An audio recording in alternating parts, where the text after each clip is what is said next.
Hello, Trekkies and Chuckers. Well, it's another day of Star Trek Timber, so let's start our reviews off with the Nth Degree. The Enterprise is sent to investigate the shutdown of the Argus Array, a deep space telescope and radio antenna.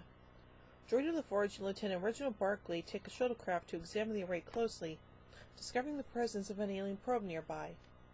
The probe fires a pulse as they near it, disabling the shuttlecraft and knocking out Barclay. The Enterprise crew recovers the shuttle and are forced to destroy the probe when it follows the ship, believing the Argus array was affected by a similar pulse. Barclay recovers, but the crew finds him to be much more intelligent than before, his IQ steadily rising. The array starts to undergo a series of catastrophic failures. Barclay, with his newfound intelligence, casually explains how they can use the Enterprise computers to prevent the failures, a task that will only take them 2 days to complete, much to LaForge's disbelief. Though Barclay's solution works temporarily, the rate of failure drastically increases, and Barclay finds the Enterprise computer too slow to keep up with it. He goes to the holodeck and creates a device that allows him to interact directly with the Enterprise and Array computer systems, putting an end to the Array's failures. The crew finds that Barclay has become too integrated with the computer, and when they try to shut down the computer, Barclay sends the ship into a subspace inversion, driving the ship across a distance faster than warp travel. Whoa.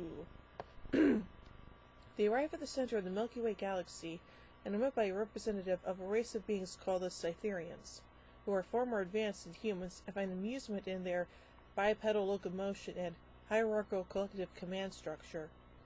Barclay, who was removed from the computer by the Cytherians and has lost his heightened intelligence, arrives on the bridge to help explain what has transpired.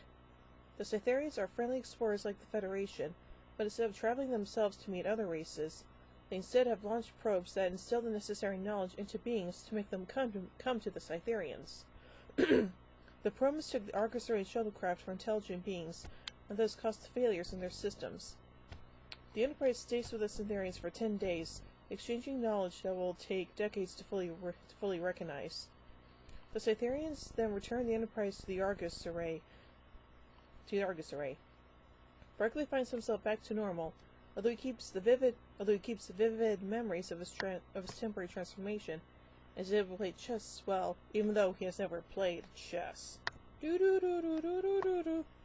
So I say this is a pretty interesting episode, and the focus on Barclay I thought was kind of nice. So yeah. So overall, I give the Nth Degree 4 warp cores out of 5.